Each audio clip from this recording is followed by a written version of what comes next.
जो छेल्ला लेक्चरमां आपणे वायरस विषे वात करेली हती। आजे आपणे नवो टॉपिक शरू करीए जेनुं नाम छे विरोइड्स। 3 टॉपिक जोवाना छे, विरोइड्स, प्रायोन्स अने लाइकेन। चेप्टर पूरुं थई जाय बराबर। 3 टॉपिक बाद विरोइड्स विषे वात करीए। विरोइड्स जे छे ए खरेखर वायरस जेवा ज छे, वायरस जेवा ज सूक्ष्म जीवो छे।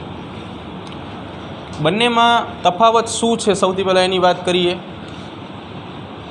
तो वायरसनी अंदर जे वायरस छे एमां अने विरोइड्समां शुं तफावत छे ए आपणे जराक जोईए। वायरस में आपणे छेल्ला लेक्चर में एवं जोयुं हतुं कि एमां प्रोटीनमय आवरण हाजर होय, जेने आपणे केप्सिड कहेता हता। शुं कहेता हता? केप्सिड। अने एना बंधारणीय एकमोने आपणे शुं कहेता हता? केप्सोमियर। वायरसनी अंदर शुं तमने जोवा मळशे? प्रोटीनमय आवरण, जेने आपणे शुं कहेशुं? केप्सिड। पण विरोइड्स में आ प्रोटीनमय आवरणनो अभाव होय एटले एम लखी शकाय कि प्रोटीनमय आवरण जे छे ए गैरहाजर। आ पहेलो तफावत वायरस अने विरोइड्स वच्चेनो। शुं होय? प्रोटीनमय आवरण आमां हाजर छे, ओलामां गैरहाजर छे। बीजा नंबर पर वायरसनी अंदर आपणे एवी वात करेली हती कि जनीन द्रव्य तरीके डीएनए के आरएनए बेमांथी कोई पण एक होय। वायरसनु जनीन द्रव्य अने विरोइड्सनु जनीन द्रव्य। वायरस में शुं वात करी थी? जनीन द्रव्य सेना बनेला होय? कां तो डीएनए होय। डीएनए होय तो कया स्वरूपे होय? डीएस डीएनए स्वरूपे एवुं लखाव्युं हतुं आपणे। अने आरएनए होय तो कया स्वरूपे होय? एसएसआरएनए स्वरूपे होय। बराबर। तो डीएनए अथवा तो आरएनए होई शके।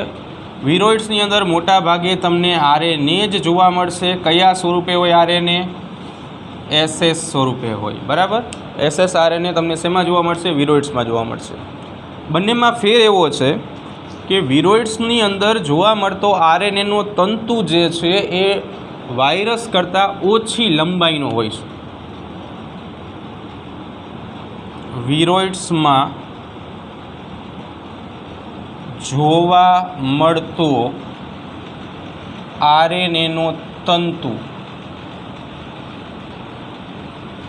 वायरस करता ओછી लंबाई धरावे छे।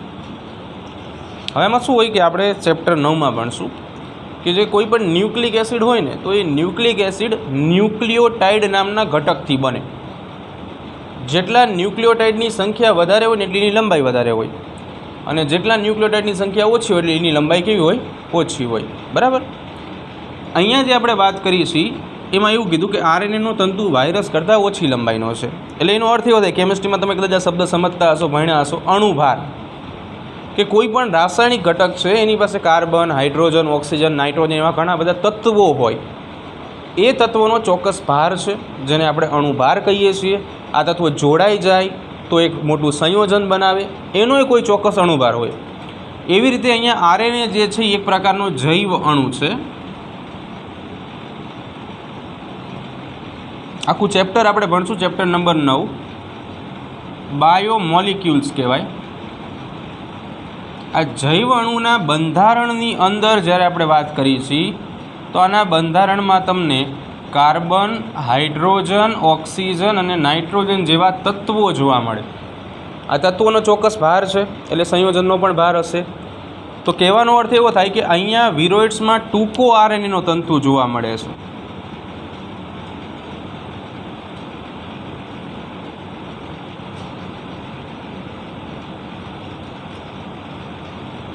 तो आ टूंको आरएनएनो तंतु जे छे ए ओछो अणुभार धरावे। શું કરે? ઓછો અણુભાર ધરાવે. જો તંતુ લાંબો હોત તો અણુભાર વધારે હોત. એટલે કદાચ આપણે આમ કહી શકાય કે વાયરસનો RNA તંતુ એનો અણુભાર હંમેશા વધારે હોય. કોની સાપેક્ષે?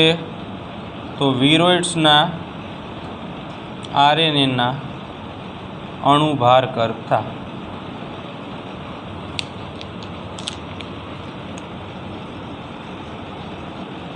ચલો અહીંયા સુધી ખ્યાલ આવી જશે. ક્લિયર અહીંયા સુધી? બરાબર.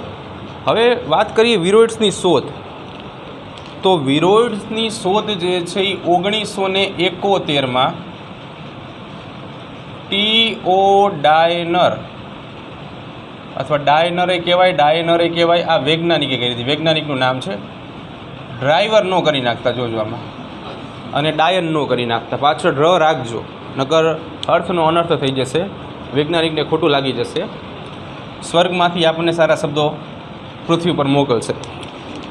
તો આવી રીતે 1971માં T.O. ડાયનરે સૌ પ્રથમ સ્પિન્ડલ ડિસીઝ ઓફ પોટેટો, બટાટામાં એક રોગ જોયો જેને નામ આપ્યું સ્પિન્ડલ ડિસીઝ ઓફ પોટેટો. ગુજરાતીમાં કહેવાય બટાટાનો ગ્રંથિમય રોગ. બટાટાનો તંતુમય ગ્રંથિલ રોગ, જે વિરોઇડ્સના હિસાબે થાય છે. અને એની અંદરથી સૌપ્રથમ વિરોઇડ્સની માહિતી મળી કે વિરોઇડ્સ વાયરસ જેવા સૂક્ષ્મ સજીવો છે, RNA ધરાવે છે, પણ ટૂંકો હોય એટલે એનો અણુભારે ઓછો હોય. બરાબર. કદની દ્રષ્ટિએ પણ વાત કરીએ તો કદ માટે વાયરસ જે છે એનું કદ વિરોઇડ્સ કરતાં મોટું હોય.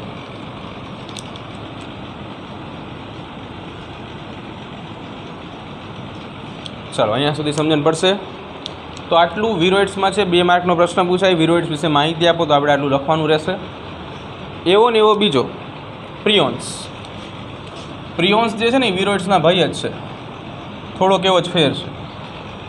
પ્રિયોન્સ જે છે એ વિરોઇડ્સ જેવા જ છે, પણ ફેર એવો છે કે અહીંયા આપણે એક મુદ્દો લખ્યો કે વાયરસ પ્રોટીનમય આવરણ ધરાવે, જેને કેપ્સિડ કહી. વિરોઇડ્સ પ્રોટીનમય આવરણ નથી ધરાવતું, પણ પ્રિયોન્સ અથવા પ્રાયોન્સ, આને અંગ્રેજીમાં આમ લખાય,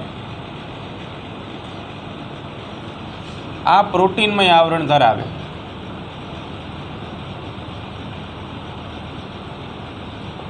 શું કરે? પ્રોટીનમય આવરણ ધરાવે. જે રીતે વિરોઇડ્સ પણ રોગકારક છે, એટલે કે રોગ ફેલાવે છે, એવી રીતે પ્રિયોન્સ પણ રોગ ફેલાવે છે, પ્રાયોન્સ પણ રોગ ફેલાવે છે. એમાં ચેતાકીય રોગો, આ રોગો જે છે એ ગળીમય પ્રોટીન દ્વારા થાય છે. પ્રોટીનના ઘણા બધા પ્રકાર આપણે ચેપ્ટર નંબર 9માં જોશું.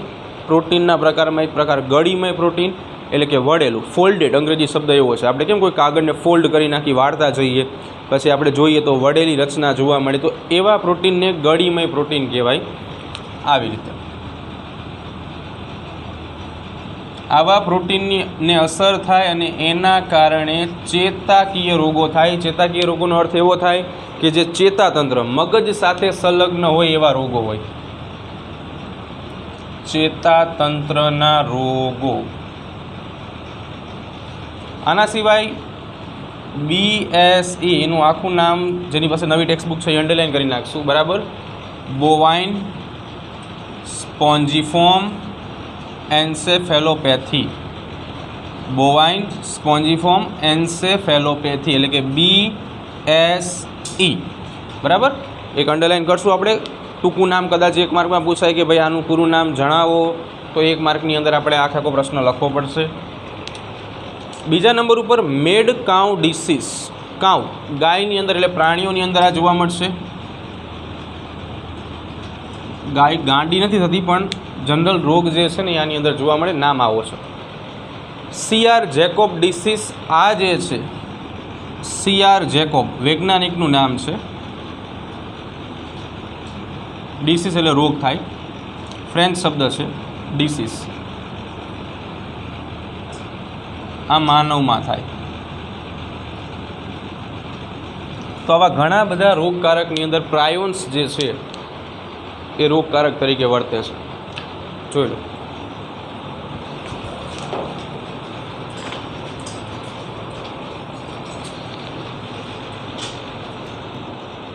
ચાલો, જો હવે આપણે છેલ્લો ટોપિક જોઈ લઈએ, લાઇકેન.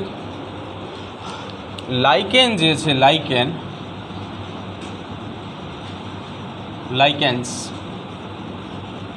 લાઇકેન્સ લીલ અને ફૂગનું સહજીવન છે. આ પહેલી વ્યાખ્યા. લીલ અને ફૂગનું સહજીવન છે. એક શબ્દને આપણે જોઈએ, સહજીવન.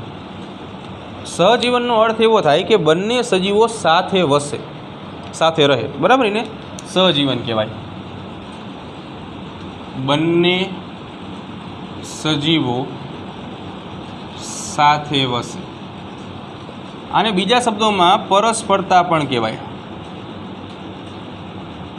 પરસ્પરતા એટલે સાથે રહેવું એમ.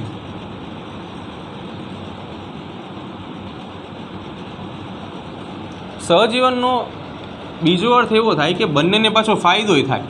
સાથે રહેવાથી બંનેને ફાયદો થશે. પહેલો શબ્દ આપણે એવું લખ્યો કે લીલ અને ફૂગનું સહજીવન એટલે લાઇકેન. એટલે કે લાઇકેનમાં લીલ અને ફૂગ બેય જોવા મળશે. લાઇકેનમાં તમને જોવા મળે લીલ અને ફૂગ. લાઇકેનમાં જોવા મળતા લીલના જે ઘટકો હોય એને ફાઇકોબાયોન્ટ્સ કહેવામાં આવે અને ફૂગના ઘટકોને માઇકોબાયોન્ટ્સ કહેવામાં આવે. આ શબ્દ આપણે બે ક્યાંક ને ક્યાંક જોયા છે, યાદ કરો. ફાઇકોલોજી લીલ વિદ્યા, માઇકોલોજી ફૂગ વિદ્યા. બરાબર? ફાઇકોબાયોન્ટ્સ, માઇકોબાયોન્ટ્સ, લીલ અને ફૂગના ઘટકો. ફાઇકોબાયોન્ટ્સ શું છે? લીલના ઘટકો. ફાઇકોબાયોન્ટ્સ આ શું છે? માઇકોબાયોન્ટ્સ. હવે બેના કામ શું છે પહેલાં તો એ હવે આપણે ચર્ચા કરશું. ફાઇકોબાયોન્ટ્સ, માઇકોબાયોન્ટ્સ. આ લીલના ઘટકો, આ ફૂગના ઘટકો.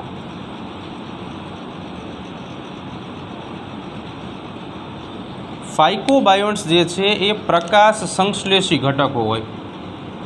પ્રકાશ સંશ્લેષી ઘટકો એટલે કે એવા ઘટકો જે પ્રકાશ સંશ્લેષણની પ્રક્રિયા દર્શાવી શકે અથવા કરી શકે. હવે આપણે જાણીએ છીએ કે જે પ્રકાશ સંશ્લેષણ કરશે એ જ ખોરાક બનાવશે. બરાબર? પ્રકાશ સંશ્લેષણ વગરના ક્યારેય ખોરાક બનાવી શકે નહીં. તો પ્રકાશ સંશ્લેષી ઘટક હોવાથી ખોરાક બનાવી શકે એટલે ખોરાક બનાવે. સામે માઇકોબાયોન્ટમાં આ બંને મુદ્દા ઊંધા આવશે. એટલે કે આ અપ્રકાશ સંશ્લેષી ઘટકો છે, ખોરાક બનાવતા નથી. હવે ઉપર આપણે કેવો મુદ્દો લખ્યો છે? બંનેને ફાયદો થાય. કેવી રીતે ફાયદો થાય હવે એની આપણે વાત કરી. માઇકોબાયોન્ટ્સ જે છે એટલે કે ફૂગના ઘટકો એ જમીનમાંથી પાણી, દ્રાવ્ય ક્ષારો કે જેને બીજા શબ્દોમાં ખનિજ ક્ષારો કહેશું આપણે, જમીનમાં ઓગળેલા ઘટકો, આ બધું જમીનમાંથી પાણી અને દ્રાવ્ય ક્ષારોને શોષી ફાઇકોબાયોન્ટ્સને આપે છે. એટલે પહેલો મુદ્દો તો એવો થઈ ગયો કે ભાઈ ફાઇકોબાયોન્ટ્સને આ બધા ઘટકો માઇકોબાયોન્ટ્સ આપે છે એટલે ફાઇકોબાયોન્ટ્સનું કામ અડધું થઈ ગયું. હવે ફાઇકોબાયોન્ટ્સ શું કરે છે? આનો અર્થ એવો થયો કે માઇકોબાયોન્ટ્સે ફાઇકોબાયોન્ટ્સને ફાયદો કરાયો, ઘટકો શોષીને આને આપ્યા. હવે ફાઇકોબાયોન્ટ્સ માઇક્રોબાયોન્ટ્સના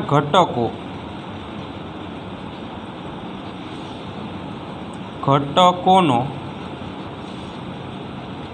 ઉપયોગ કરી ખોરાક બનાવે છે પ્રકાશ સંશ્લેષણ દ્વારા, અને આ ખોરાક કોને આપે છે? માઇક્રોબાયોન્ટ્સને આપે છે.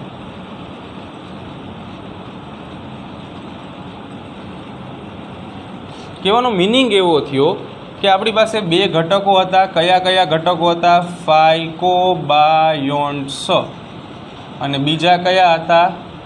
માઇક્રોબાયોન્ટ્સ. માઇક્રોબાયોન્ટ્સને શું આપે છે? તૈયાર ખોરાક આપશે.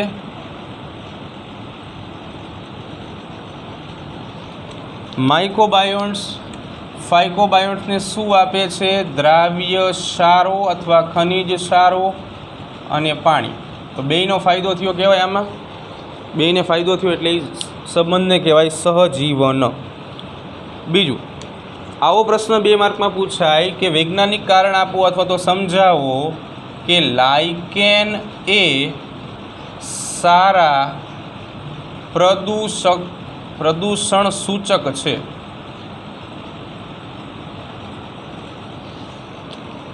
એક શબ્દ આપણે સમજી, આ શબ્દ છે પ્રદૂષણ સૂચક. પ્રદૂષણ સૂચકનો અર્થ એવો થાય કે જે પ્રદૂષણ વિશેની માહિતી આપી દે. પ્રદૂષણ વિશેની માહિતી આપે. પ્રદૂષણનો અર્થ એવો થાય હવા, પાણી કે જમીનની અંદર થતો અનિચ્છનીય ફેરફાર, કે જે ફેરફાર ખરેખર આપણને ગમતો ન હોય પણ માનવ પ્રવૃત્તિઓના કારણે આ ફેરફાર થાય. તો પ્રદૂષણ વિશેની માહિતી આપી શકે છે. કેવી રીતે? લાઇકેન. તો ખાસ કરીને લાઇકેન જે છે એ લાઇકેન શુદ્ધ પર્યાવરણ અથવા તો શુદ્ધ આબોહવા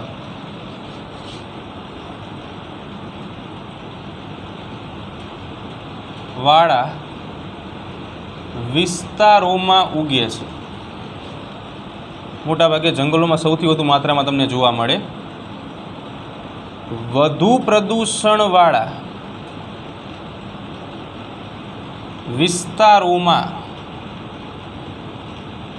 લાઇકેન ઉગતી નથી, કેમ કે જ્યાં પ્રદૂષણ હશે ત્યાં એની વૃદ્ધિ થઈ શકતી નથી. એટલે આના આધારે આપણે કહી શકાય કે જ્યાં લાઇકેન ઉગેલી હોય એ વિસ્તાર શુદ્ધ પર્યાવરણ અથવા શુદ્ધ આબોહવા ધરાવે છે. જ્યાં લાઇકેન ન હોય અહીંયા સમજવાનું થોડું ઘણું માત્રામાં અહીંયા પ્રદૂષણ હાજર છે. અગત્યની વાત, વધુ પડતા SO2 નામ સાંભળ્યું છે? સરસ. સલ્ફર ડાયોક્સાઇડ ની હાજરીમાં લાઇકેન મૃત્યુ પામે છે.